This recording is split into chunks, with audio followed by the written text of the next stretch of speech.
할렐루야, 영의 처방 8번째 메시지입니다. 영적인 삶, 믿음의 삶, 또 말씀의 삶, 순종의 삶. 이 제목으로 말씀 나누겠습니다. 고린도전서 2장 3절에서 5절입니다.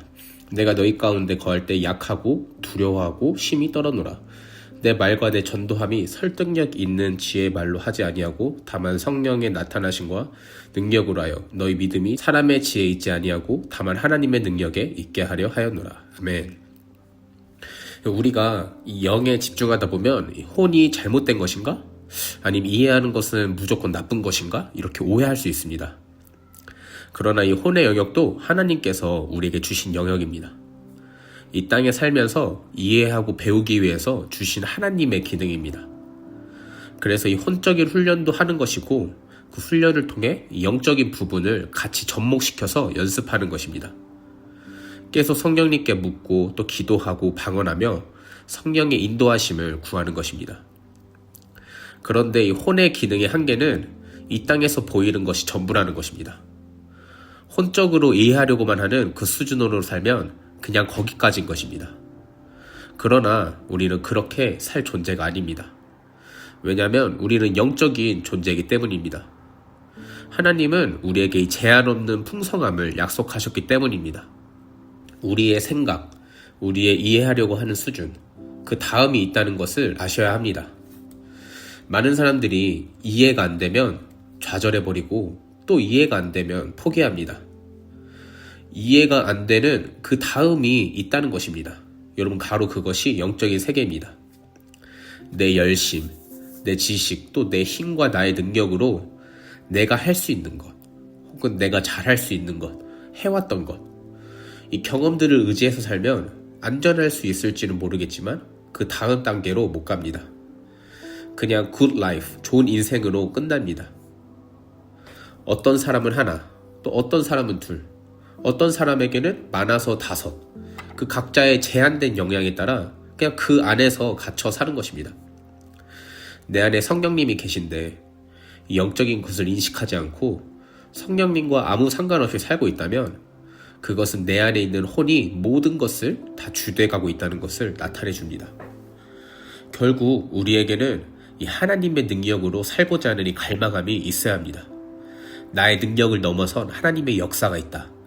나에게 주어진 한계는 1달란트, 2달란트, 5달란트지만 10달란트, 50달란트, 100달란트를 만들 수 있다. 이것을 추구해야 합니다. 이것이 믿음의 삶입니다. 이 이해의 수준으로 내가 할 수 있는 범주 안에 머물러 있으면 결단코 영적인 삶, 믿음의 삶은 살 수 없습니다. 오늘의 본론입니다. 첫 번째는 하나님의 음성을 듣고 순종할 때 믿음의 삶을 살 수 있다. 영적인 삶은 결국 믿음의 삶입니다. 영으로 살라고 하는 것은 결국 믿음의 삶을 이야기하는 것입니다. 믿음이라고 하는 것은 내가 할 수 없는 것을 만들어내는 것입니다. 혼적 표현이지만 도전하는 것입니다. 이 리스크를 테이킹하는 것입니다. 이 위험을 감수하는 거죠. 우리는 순종할 때 믿음의 삶을 살게 되는 것입니다. 여기에서 중요한 것은 하나님의 음성을 들을 수 있어야 된다는 것입니다. 하나님이 말씀하시는 것이 무엇인지 분별하고 그 안에서 하나님의 생각과 내 생각이 분별할 수 있어야 합니다. 우리가 이 혼에 갇혀서 이 합리적인 것, 이성적인 것에 갇혀 있으면 모든 것을 다 계산으로 끝내려고 합니다. 이해되는 그 수준으로 끝내려 합니다. 그것이 나쁘다는 게 아닙니다. 그러나 그것은 자신의 한계에 멈춰서 그저 1달란트 받은 자, 이 2달란트 받은 자 사람과 같이 내 역량 그 이상의 삶은 살아낼 수 없습니다. 예수님께서는 지금 나에게 뭐라고 말씀하십니까? 할 수 있거든이 무슨 말이냐? 믿는 자에게 능치 못할 일이 없느니라. 이 5달란트, 이 10달란트, 이 100달란트 받은 자로 살아가라. 이렇게 말씀하십니다. 이 대부분의 많은 사람들, 지금 우리 교회 안에서도 사람들이 할 수 있냐 없냐, 내가 할 수 있을까 내가 못할까, 이게 옳은 것인가 틀린 것인가, 그 생각에 갇혀 머물러 있습니다. 하나님이 기뻐하시느냐, 하나님이 내게 말씀하셨느냐, 이것을 그렇게 크게 신경 쓰지 못하는 것입니다. 만약 하나님이 말씀하셨다면 아멘 하고 순종하면 됩니다. 그래서 지금 나에게 하나님이 뭐라고 말씀하시느냐, 이것이 중요한 것입니다. 내가 할 수 있느냐 없느냐 이런 차원이 아닙니다. 종은 시키면 그냥 하는 것입니다. 그러면 그분께서 힘 주시고 그분이 능력 주시고 또 재정도 공급해 주시고 그분이 잘하여도다 착하고 충성된 나의 종아, 이렇게 말씀하시면서 인도해 주시는 것입니다. 그런데 우리는 왜 계산합니까? 이해가 안 되는 그 우리의 머리로 계산하려고 하니까 아무것도 안 되는 것입니다. 하나님이 말씀하시면 순종하는 것이 영의 삶입니다. 그런데 문제는 하나님의 말씀이 들려지지 않는다는 것입니다. 또 그 말씀을 분별하지 못합니다. 그렇기 때문에 우리가 기도해야 하고 또 몸부림치고 성령을 의지해야 하는 것입니다. 이 영적인 기반이 만들어져야 승리의 삶을 이어갈 수 있는 것입니다.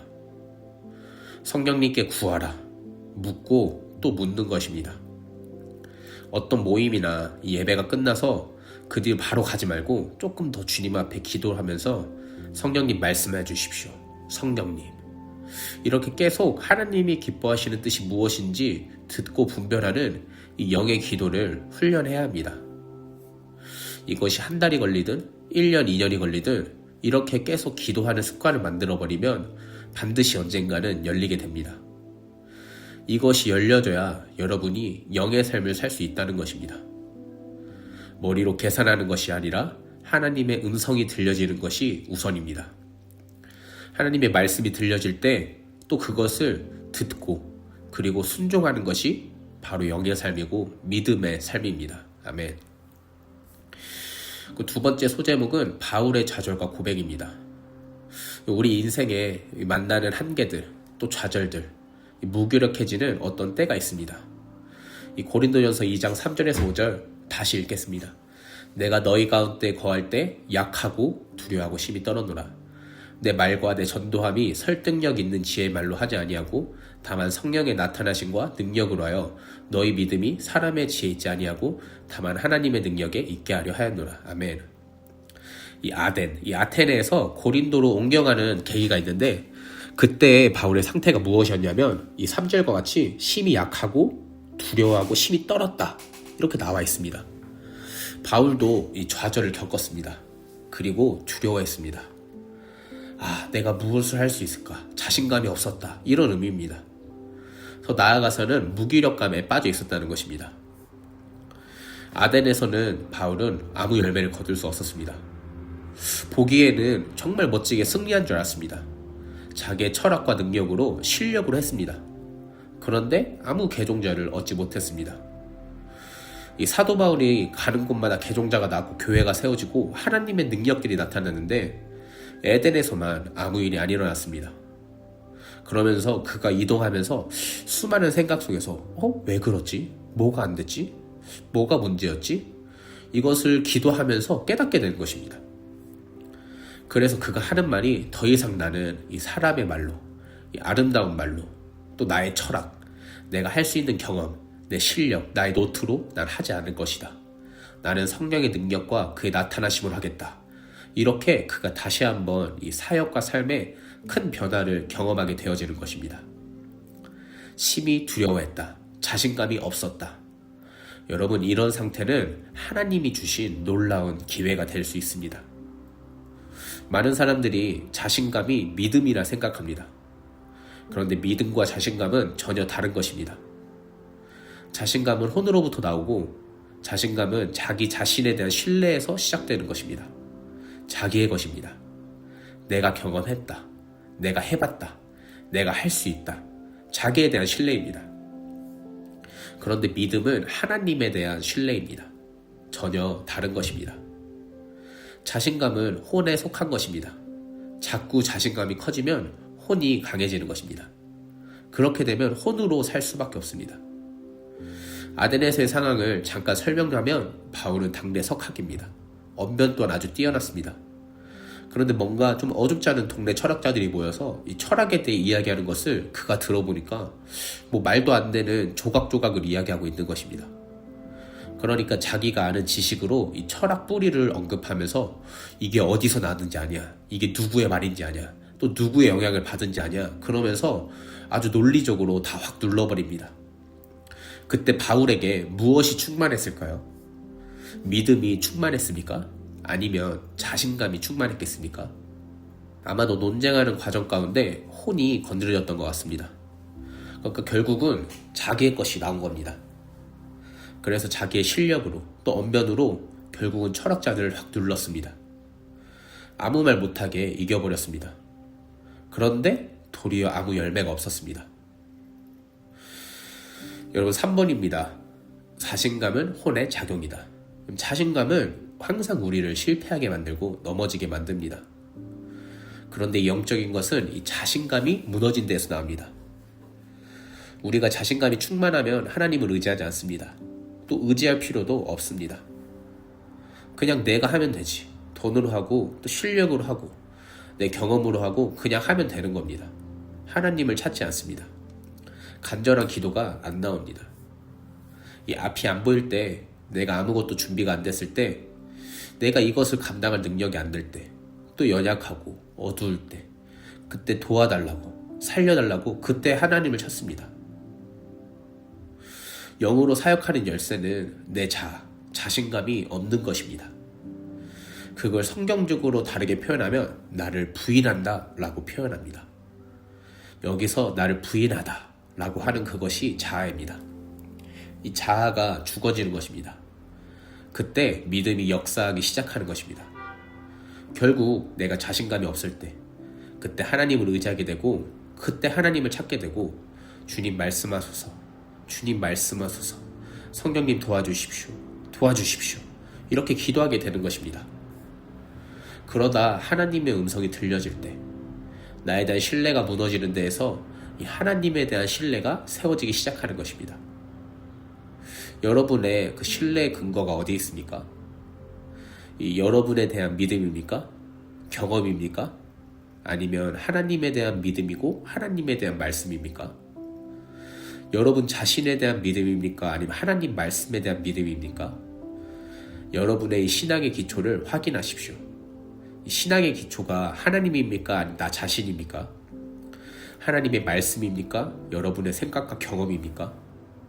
혹은 하나님의 성령의 능력입니까? 나의 지혜입니까? 내가 해봤으니까, 내가 자격이 되니까, 내가 할 줄 안다고 생각하십니까? 아니면 하나님의 성령의 능력과 지혜의 파워입니까? 능력이 많다고 생각했더니 사도 바울이 실패하고 넘어졌습니다. 말도 안 되는 상황에 처하게 된 것입니다. 좌절합니다. 그리고 심히 약하고 심히 두렵고 심히 떨었다 말합니다. 여러분 이것이 은혜입니다. 지금은 이전에 살아왔던 방식, 그 경험이 통하지 않는 시대를 살고 있습니다. 모든 것들이 새롭게 만들어지고 이전에 없었던 이 AI 방식들, 새로운 시대를 우리는 살아가고 있습니다. 그러니 우리는 자연스럽게 무기력해지고 이전에 했던 방식들이 점점 통하지 않고 모든 체계가 바뀌어지고 있는 이 상황입니다. 경제적인 것, 또 관계적인 것들, 그리고 새로운 환경과 방식으로 내가 가지고 있던 방식과 경험이 무너지고 무기력해지고 이전의 것들이 대부분 통하지 않는 지금이 때입니다. 그런데 지금이 바로 하나님이 주신 기회일 수 있습니다. 이때 하나님을 다시 붙잡고 믿음으로, 영으로 다시 돌아가야 할 때입니다. 여러분 정말 이 영의 사람이 되고 싶다면, 또 믿음의 사람이 되고 싶다면 지금이 기회입니다. 주님 앞에 머무십시오. 영의 습관을 만들어야 합니다. 믿음의 삶을 선택하십시오. 무너지고 좌절이 심하게 올 때, 그때가 나를 내려놓고 주님 앞에서 머물 때입니다. 그때가 기회입니다. 또 다른 기회 문으로 초청하시는 것입니다. 아멘. 결론입니다. 이 영으로 사는 비결은 내가 죽는 것입니다. 내 자아가 죽는 것입니다. 그리고 나를 부인하는 것입니다. 이것이 영으로 사는 지름길입니다. 나를 부인하고 내가 죽고 십자가를 져야만, 그래야 사명이 있고 비전과 데스티니가 있습니다. 그런데 여전히 내가 살아서 내 것, 내가 이랬는데 또 내가 했는데 이러면 결국 주님이 멀리 하시는 것입니다. 생각을 새롭게 해야 할 때입니다. 하나님의 말씀이 들려져야 합니다. 예배 때, 말씀을 들을 때, 지금 여러분들 삶에 하나님의 말씀이 들려지지 않는다면 소망이 없습니다. 하나님의 말씀이 들려지길 구하고 순종해야 되는 것입니다. 지금 이 어려움의 시기에 숨지 말고 동굴로 들어가지 말고 도전해야 할 때입니다. 이 리스크 테이킹, 이 위험을 감수해야 할 때입니다. 그러나 먼저 주님의 음성을 들어야 합니다. 그래서 기도의 자리에 머물러야 합니다. 또 예배의 자리에 있어야 합니다. 그리고 그 안에서 주님을 집중해야 합니다. 더 정확히 말하면 하나님의 음성이 들려져야 합니다. 그리고 음성이 들려지면 다시 확인하고 믿음으로 아멘 하고 그냥 뛰어가는 것입니다. 지금 할 수 있느냐 없느냐 이것이 아니라 여러분 하나님의 말씀하시는 것이 무엇인지 듣는 것이 중요합니다. 그때 믿음으로 갈 수 있습니다. 믿음은 순종하는 것입니다. 믿음은 말씀하시면 그것에 순종하는 것입니다. 믿고 그물을 다시 던져야 합니다. 내가 평생 어부로 지내왔지만 나는 이 분야에 프로페셔널 하지만 이 시기에 이때 말도 안 되는 이런 상황이지만 선생님 당신의 말을 내가 믿고 한번 해보겠습니다 했더니 시몬 베드로처럼 그물을 던졌을 때 그때 하나님의 기적이 하늘의 일들이 그 삶에 풀어지는 것입니다. 하나님이 하시고자 하는 일들이 당신의 삶에 그렇게 풀어지는 것입니다. 아멘. 여러분의 삶을 통하여 하나님의 어떠하신 하나님의 능력과 권능들이 이 땅 가운데 보여지길 원하고 계십니다. 믿음의 사람으로 또 영의 사람으로 그 삶을 살아냅시다. 연습하고 훈련하며 여러분 인생 가운데 하나님과 동행하는 인생이 되기를 예수의 이름으로 축복합니다. 아멘.